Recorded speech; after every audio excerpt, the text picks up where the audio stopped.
পারমাণবিক বোমা তৈরির সক্ষমতা অর্জন করেছে ইরান। দেশটির পরমাণু কেন্দ্রগুলোতে ইসরায়েল কোনো ধরনের আগ্রাসন চালালে শক্ত হাতেই নেতানিয়াহুকে জবাব দেওয়ার হুঁশিয়ারি দিয়েছেন ইরানের পররাষ্ট্রমন্ত্রী আব্বাস আরাকচি। এদিকে সকল জল্পনা কল্পনার অবসান ঘটিয়ে আবারও পরোক্ষ বৈঠকে বসছে ইরান যুক্তরাষ্ট্র। দুই দেশের এবারের আলোচনায় স্থান পাবে ইউরেনিয়াম সমৃদ্ধকরণের বিষয়টি। তবে পারমাণবিক কর্মসূচি থেকে পুরোপুরি সরে আসবে না তেহরান। যুক্তরাষ্ট্রের উদ্দেশ্যে এমন সতর্ক বার্তাও দিয়েছে ইরান। মার্কিন প্রেসিডেন্ট হিসেবে ডোনাল্ড ট্রাম্প আবারও দায়িত্ব গ্রহণ করলে শুরু হয় ইরানের পারমাণবিক কর্মসূচি নিয়ে হোয়াইট হাউসের দৌরাত্ম্য। ইরানের জ্বালানি তেল রপ্তানিকে লক্ষ্য করে কয়েক দফায় নতুন করে নিষেধাজ্ঞা আরোপ করেন ট্রাম্প। শুরু হয় যুক্তরাষ্ট্র বনাম ইরানের নীরব যুদ্ধ। পারমাণবিক অস্ত্র তৈরির প্রধান উপাদান ইউরেনিয়ামের সমৃদ্ধকরণে ইরানের প্রতি কড়া অবস্থানে ওয়াশিংটন। কোনোভাবেই তেহরানকে ইউরেনিয়াম সমৃদ্ধ করতে দেবে না যুক্তরাষ্ট্র। তবে এই ইস্যুটি নিয়ে অনড় অবস্থানে ইরানও। ইতালির রাজধানী রোমে 23 মে পঞ্চম দফার পরোক্ষ আলোচনা শুরুর আগেই যুক্তরাষ্ট্রের উদ্দেশ্যে কড়া বার্তা দিলেন আব্বাস আরাকচি। হুঁশিয়ার করেছেন ইসরায়েলকেও পারমাণবিক কর্মসূচি চালিয়ে যাবার অধিকার থেকে কোনোদিন সরে দাঁড়াবে না ইরান। এমনটি জানিয়ে আরাকচি বলেন, পরমাণু অস্ত্র তৈরির ক্ষমতা আছে আমাদের, কিন্তু ইরানের সর্বোচ্চ ধর্মীয় নেতা আয়াতুল্লাহ আলী খামেনির ফতোয়া অনুযায়ী আমরা কোনো ধরনের অস্ত্র তৈরিতে যাব না। এটি নিষিদ্ধ। 22 মে এক প্রতিবেদনে ইরানের পররাষ্ট্রমন্ত্রীর বরাতে বিষয়টি নিশ্চিত করেছে মধ্যপ্রাচ্য ভিত্তিক সংবাদ মাধ্যম মেহের নিউজ এজেন্সি।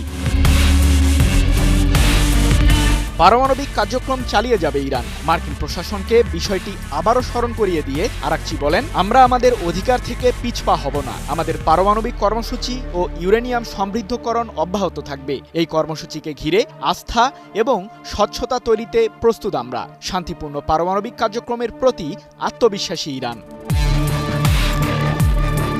এদিকে ইরানের পারমাণবিক স্থাপনাগুলোতে সামরিক হামলা চালাতে ব্যাপক প্রস্তুতি গ্রহণ করেছে ইসরায়েল। এ প্রসঙ্গে দেশটির সেনাবাহিনীকে নির্দেশনাও দিয়েছেন ইসরায়েলের প্রধানমন্ত্রী বেনিয়ামিন নেতানিয়াহু। এরই মধ্যে ইসরায়েল ইরান সীমান্তে সমরাস্ত্র মোতায়েন করেছে তেল আবিব। ফলে চরম উত্তেজনা বিরাজ করছে প্রতিবেশী দেশ দুটিতে।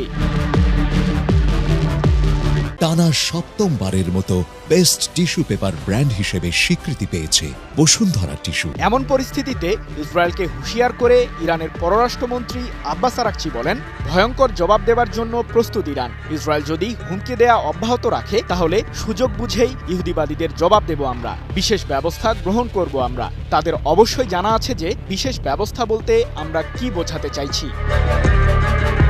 এর আগে ইরানের সর্বোচ্চ প্রতিরক্ষা বাহিনী IRGCর মুখপাত্র জেনারেল আলী মোহাম্মদ নায়েনি তার বাহিনীর প্রস্তুতির কথা জানিয়ে বলেন, ইসরায়েল যদি কোনো বোকামিপূর্ণ পদক্ষেপ নেয় এবং ইরানের বিরুদ্ধে আগ্রাসন চালায় তাহলে তাদেরকে কঠোর জবাব দেব আমরা।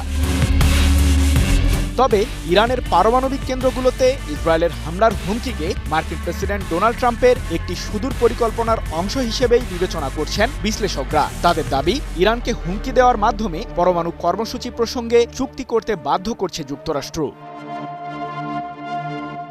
সৃজন মাহমুদ, নিউজ 24।